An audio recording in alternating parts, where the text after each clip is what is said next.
भाई मौसम एक नंबर का हो गया, बहुत ज़बरदस्त मौसम हो गया। सामने देखो बहुत ज़्यादा ठंड हो गई है। ये देखो पहले की बर्फ़ पड़ी हुई है रोड के बिल्कुल साइड में, बीच में रास्ता बना हुआ है। जो गवर्नमेंट के रेट हैं वो 560 पर पर्सन है। जो हमारे कैंप है वो आपको 500 से और 1000 रुपये तक आपको मिल जाएंगे अलग। बोलो शंकर भगवान की।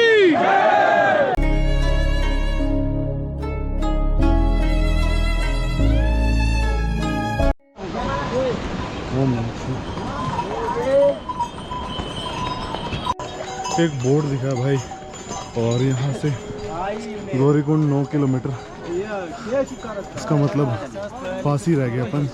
जंगल चट्टी 5.5, भीम बली 3 किलोमीटर्स।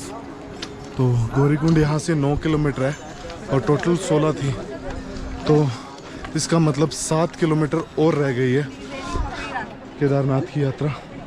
केदारनाथ टेम्पल सिर्फ 7 किलोमीटर्स रह गया। तो चल रहे हैं धीरे धीरे, और वीडियोस बनाई नहीं जा रही है, गला क्योंकि बार बार सूख रहा है और चलते हुए पूरा पसीना पसीना हो रहे हैं, तो इसलिए जितना हो सकता है दिखा रहा हूँ आपको, है ना। और बहुत खूबसूरत नज़ारे आते जा रहे हैं जैसे जैसे हम हाइट पे चढ़ रहे हैं। ये देखिए सामने का नज़ारा, आप कुछ ग्लेशियर यहाँ से साफ क्लियर दिख रहे हैं, यहाँ से साफ ग्लेशियर दिख रहे हैं, और ये नज़ारा है।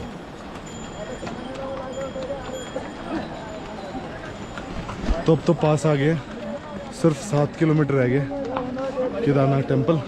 तो चलते हैं टेम्पल की तरफ।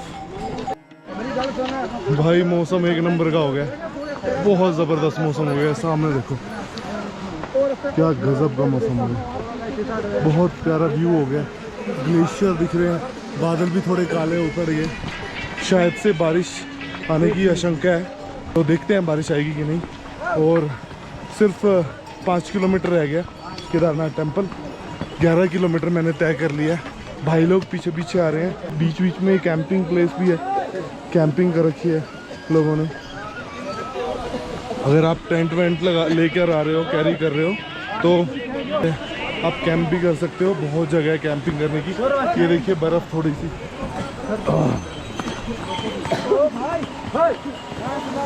ये देखो ये बर्फ़। तो भैया बारिश आ चुकी है केदारनाथ के अंदर। मौसम देख ही रहा था मैं, बादल थोड़े से, शायद थोड़ी देर चलेगी, उसके बाद मौसम साफ़ हो जाएगा। तो चलते हैं थोड़ी देर बाद, और ये बादल पूरे काले हुए पड़े हैं, देखते हैं कितनी देर बारिश चलती है।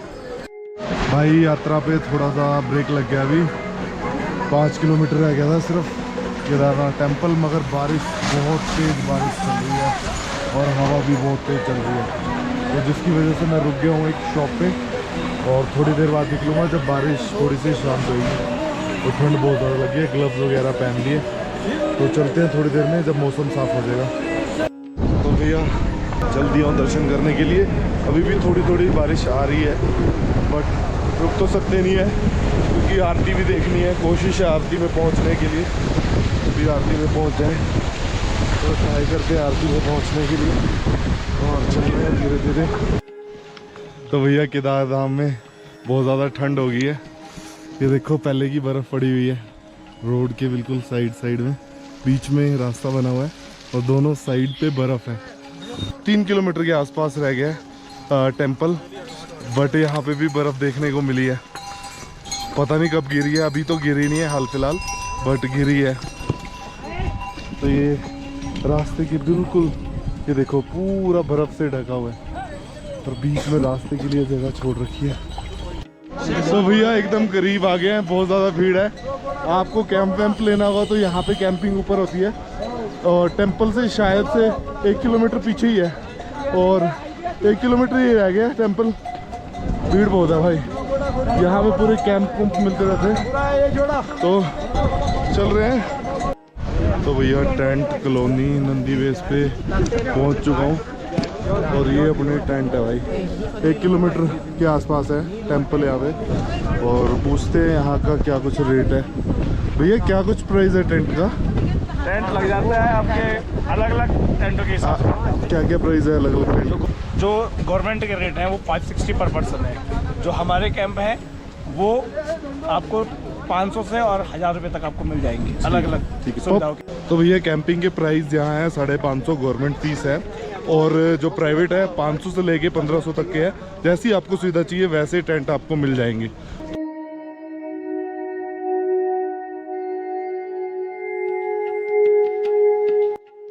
रूट थोड़ा सा चेंज कर दिया है क्योंकि कंस्ट्रक्शन चल रहा है यहाँ पे, इसलिए रूट ना पहले यहाँ से रास्ता हुआ करता था, अभी थोड़ा सा रूट चेंज कर दिया। कंस्ट्रक्शन हो रहा है सब जगह पर। और फाइनली मैं आ चुका हूँ 12 ज्योतिर्लिंगों में से एक ज्योतिर्लिंग केदारनाथ धाम में, और सामने आप दृश्य देखिए, टेंपल का दृश्य आपको दिखाऊंगा। जय केदारनाथ।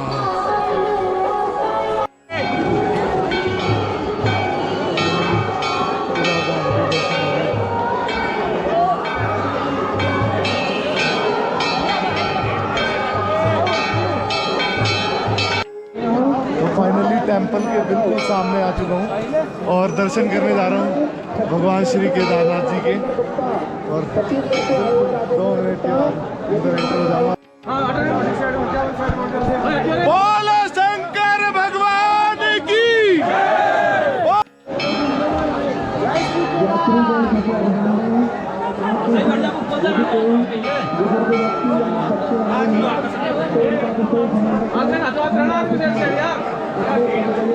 अपन आ गए हैं गौरीकुंड वापस, दर्शन हो गए हैं, बहुत अच्छे से दर्शन हुए थे, और अब जा रहे हैं वापस ऋषिकेश होते हुए।